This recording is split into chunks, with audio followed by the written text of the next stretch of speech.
हाय नमस्कार, केम छो आदाब, सत श्री अकाल। आप लोगों का फिर से मेरे द्वारा बनाए गए इस चैनल पर स्वागत है और आशा करता हूँ आप अपनी जिंदगी में कुशल मंगल होंगे। कैसे दोस्तों, क्या हाल चाल है? एक छोटा सा इंसिडेंट मूवमेंट मैं आप लोग के साथ साझा करना चाहूंगा from this my life entire journey, ताकि ये जो चीजें होती है ना, हमें दूसरों को क्या सीखने को मिलता है। भाई मेरे एक दोस्त ने मुझसे कहा था कि अपनी जिंदगी से अगर तुम कुछ सीखते हो ना, अनुभव कर करके चीज, तो जिंदगी बहुत छोटी पड़ेगी, है ना, छोटी लगेगी।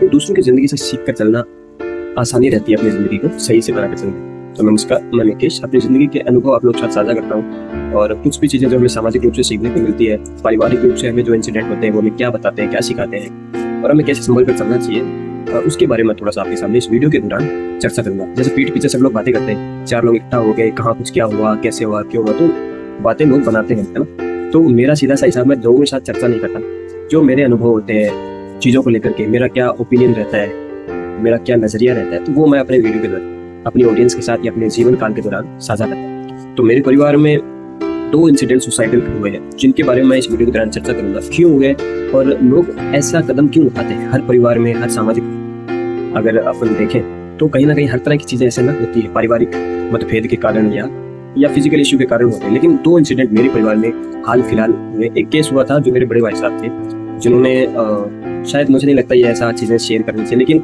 मेरा उद्देश्य सिर्फ इतना है कि हमें क्या सीखने को मिले। जिंदगी बहुत चुनौतीपूर्ण होती है सबके लिए, ये किसी एक के लिए, मेरे लिए नहीं, आपके लिए, सबके लिए चुनौती। बहुत सारी फिजिकल इश्यू होते हैं, कभी फाइनेंशियल इश्यू होते हैं, हम फेस करते हैं। तो हाल ही इंसिडेंट में मेरा छोटा भाई, कजन ब्रदर, उसने कुछ ऐसा कदम उठाया जिसकी रिगार्डिंग पूरी फैमिली बहुत उदास हो गई है, और वो बहुत पैनिक सिचुएशन में वहाँ हॉस्पिटल में इमरजेंसी आईसीयू में भर्ती है। ठीक है, रिकवरी हो रहा है धीरे धीरे, लेकिन उसने जो अपने गुस्से में, अपने इमोशंस में आकर के जो कदम उठाया वो बहुत निंदनीय कार्य है, और ये किसी भी मानव के लिए एक अच्छी मानवता का उदाहरण नहीं हो सकता। क्योंकि यहाँ बहुत सारे लोगों पर जो एक मनोभाव होता है वो बहुत आघात पहुंचता है, उसको सबको आघात पहुंचता है, पारिवारिक किसी भी सदस्य को आघात पहुंचता है कि यार उसने ऐसा कदम उठाया। सुसाइडल कोशिश करना या सुसाइडल कुछ भी करने में अपनी भागीदारी दिखाना कि भाई मुझे अपने आप खत्म करना है, ऐसा कुछ, है ना।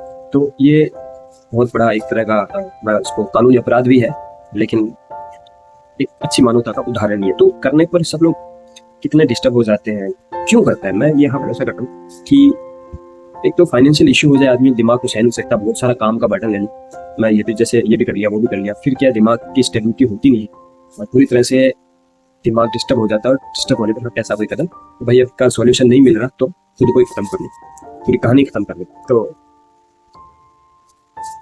लेकिन मुझे ऐसा लगता है कि इसका सॉल्यूशन दूसरा होता है ना। एक इंसिडेंट था, मेरे जो बड़े भाई साहब का बता रहा था, उन्होंने ऐसा कदम एक्चुअली उठाया। ये जो मेरा छोटा भाई है, ये तो भगवान की दया से कहो तो, सब लोगों के आशीर्वाद से कहो तो रिकवर करके वापस ठीक हो जाएगा। क्योंकि मैं कल ही से मिल के आया हॉस्पिटल में, और अब ऐसे मनोभाव आते रहते हैं, हर इंसान के अंदर आते हैं, ऐसा नहीं सबके आते। गुस्सा आता है, कोई लॉसेस हो जाता है तो मर जाता है, या फिर जीने में कोई सहारा नहीं है ना।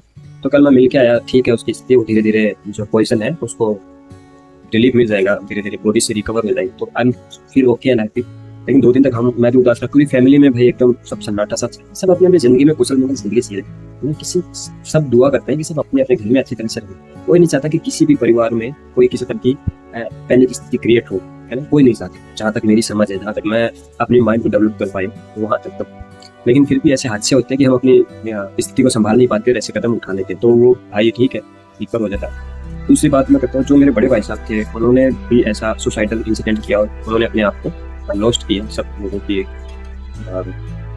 लोगों से दूरी बनाई, उन्होंने हम सबको अलविदा किया। और थोड़ा सा गलत ऐसी चीज, लेकिन हमें क्या सीखी, क्योंकि इंसान वो फिजिकल बहुत ज्यादा चीजों को फेस करते थे, उनको ठीक से दिखाई नहीं देता था, थोड़े से वर्ण क्या बोलते हैं उसको, कुछ बोलते हैं यार, मैं अभी मुझे सही से शब्द नहीं मिल रहे, मैं उसके लिए माफी चाहता हूँ। तो बहुत सारी तकलीफें सहते हुए इंसान जो अपनी जिंदगी के सफर में चलता है, जब मैं बता रहा हूँ अपना एक्सपीरियंस, तो उसे बहुत ताकत मिलती है। ऐसा नहीं वो बहुत सुबह 4 बजे उठते हैं, ईश्वर की भक्ति करते हैं, पारिवारिक लोग उसे कहते हैं कि मेरी शादी करवा दो, जबकि सब लोग जानते हैं कि कुछ लोग शादी के लिए नहीं बने होते हैं, नेचुरली नहीं बने होते हैं। फिर अगर कोई अप्रोच करे भी तो वहाँ पर वो चीज़ें फिट नहीं होती, तो उसको इस बात का एहसास होना चाहिए, मैं इस चीज़ के लिए नहीं बना हूँ, मुझे जहाँ तक जीना है खुद को सोलो सर्वाइव करना है, अकेले सर्वाइव, ठीक है, मैं अपना, क्योंकि ये बहुत बड़ी जिम्मेदारी होती है। मैं ये कहता हूँ मेरी शादी करवा दो, उसकी शादी कर दो, पर मैं इसके लिए प्रिपेयर हूँ कि नहीं, ये भी तो देखना जरूरी है। और ये पूरे समाज के लोग देखते हैं, सोसाइटी देखती है, परिवार देखता है। ऐसे में इतनी बड़ी जिम्मेदारी लेना मैं ठीक नहीं समझता। जब तक आप कैपेबल नहीं हो, आपको ऐसा नहीं लगता कि हाँ मैं ये जिम्मेदारी ले सकता हूँ, इतना बड़ा बोझ उठा सकता हूँ, बहुत बड़ी जिम्मेदारी होती है ये चीज़ है ना। फिर उन्होंने ऐसा कदम उठाया। उनका बचपन भी बहुत तकलीफों से गुजरा, जवानी भी बहुत तकलीफों से गुजरी। फिर उनके माता जी नहीं रहे। इंसिडेंट, वो अपनी माता जी से बहुत प्यार करते थे क्योंकि उनकी माता उनसे बहुत प्यार, उनके जीने की एक वजह थी कि वो अपनी माता की सेवा करते। जब उनकी माता जी नहीं रहे तो उनको पूरी दुनिया एकदम खाली हो गई, कोई नहीं रहा उनसे। तो शायद मुझे ऐसा लगा उन्होंने अपने आप को मिटाना ठीक समझा या हटाना ठीक समझा कि हर इंसान ना प्यार का भूखा होता है। उसे कहीं ना कहीं से थोड़ा बहुत अगर प्यार मिल जाए तो वो अपने दिए की लो को चला ही रखता है। सपोर्ट से जब हो जाता है तो वो लोग खुश रहती है ऑटोमेटिकली या नेचुरली। अब यहाँ पर बातें ऐसी आती है कि परिवार के लिए इसमें कितना योगदान है। देखो, कोई इंसान फिजिकली, नेचुरली, फैमिली का कोई भी बंदा हो, अगर वो पैनिक सिचुएशन में सर्वाइव कर रहा है तो सॉल्यूशन होते हैं, बट खुद से सॉल्यूशन करना जरूरी है। अब मुझे किस तरह की इंजरी है या मैं कुछ चीज़ें फेस करता हूँ तो फर्स्ट ऑफ चॉइस ये बनती है कि मुझे उसको हील करना, उसको ठीक करना आना चाहिए। मुझे कैसे जीना है ये मुझे समझना चाहिए, मुझे कैसे चलना है ये मेरे लिए फर्स्ट प्रायोरिटी है। दूसरों से मैं एक्सपेक्टेशन रखूँ कि यार वो फलाने लोग आकर के मेरी ज़िंदगी में ज़िंदगी को ठीक कर दें या मेरी ज़िंदगी की जो चीज़ें नहीं मुझे मिल पा रही है, मैं जिनको अचीव नहीं कर पा रहा हूँ, मुझे ला कर दे दे। तो ऐसा बिल्कुल नहीं होने वाला किसी के साथ। सो इन दो इंसिडेंट से, इन दो केसेस से सभी मानव जीवन के लिए एक सिंपल सा उदाहरण है। और ये सब नहीं होता यहाँ नहीं, क्योंकि मेरी पूरी फैमिली के लिए बड़ा उदाहरण है, एग्जाम्पल है कि हमें खुद को पूरी तरह से हर तरह की चीज़ों से संभल कर चलना जरूरी है। हमें दूसरों से ऐसा नहीं कि वो मेरा परिवार का बंदा है तो मैं अगर गलती करूँ तो वो आकर संभाल लेंगे, सुधार लेंगे, नहीं। हमें बस ये दुआ करनी चाहिए कि सब अच्छे से रहें। और कोई नेचुरली अगर यानी नेचर के अकॉर्डिंग अगर कोई इंसान या परिवार का सदस्य, वो समाज का बंदो या कोई इंसान इंजरी हो जाती है फिर ऐसी सिचुएशन में, तो वहाँ उसका सपोर्ट करना चाहिए। तो सपोर्ट तो देखो सर, अब ऐसे केस में भी बनता है, सपोर्ट तो करना चाहिए। बच्चा है, गलती कर बैठे, दूसरा कुछ ऐसा कदम उठा ले, उसे समझाना होता है और ब्लेम नहीं करना होता। बस कभी कभी ऐसी स्थिति आती है, बस कोई बात नहीं, सबके साथ होता है, ठीक हो गया, आगे से ध्यान रखना और दूसरों को परेशान मत करना। सो ये छोटा सा मैसेज है, एक इंसिडेंटल है, लाइव इंसिडेंटल है जो अभी ये भी हुआ है। तो जैसे कि मैं अपने परिवार का एक सदस्य हूँ, तो एक पेड़ की डाली जो होती है, पूरा पेड़ एक परिवार है, पेड़ की सारी शाखाएं, जब उसकी एक शाखा टूटती है तो पूरे पेड़ को तकलीफ होती है कि यार मेरी एक शाखा टूट गई, तो शाखा को भी तकलीफ होती है। तो मेरा ये मैसेज है इस वीडियो के दौरान सभी लोगों से, जितने भी लोग जब मुझे देखते, आप अकेले नहीं हो कभी, आपको सब प्यार भी करते हैं, हर तरह के भावों के साथ आपके साथ रिएक्ट करते हैं। कोई आपसे द्वेष रखता है, कोई जलन रखता है, तो ये मनोभाव होते हैं, इंसान के खुद के भाव होते हैं। अगर मैं आपसे नफरत करता हूँ तो कहीं ना कहीं मैं एक दिन बोल कर अगर आपसे प्यार, कभी मैं आपसे जलन रखता हूँ तो मैं आपसे द्वेष करूंगा या फिर मैं आपके साथ अच्छे से ट्रीट करूंगा, सपोर्ट करूंगा। तो ये चीजें सबके साथ होती है, तो इतना सीरियस लेकर नहीं चलना चाहिए। खुद को कैसे बैलेंस करना है जिंदगी में, इतना आना चाहिए। और हो सके दूसरों के लिए दुआ करनी चाहिए।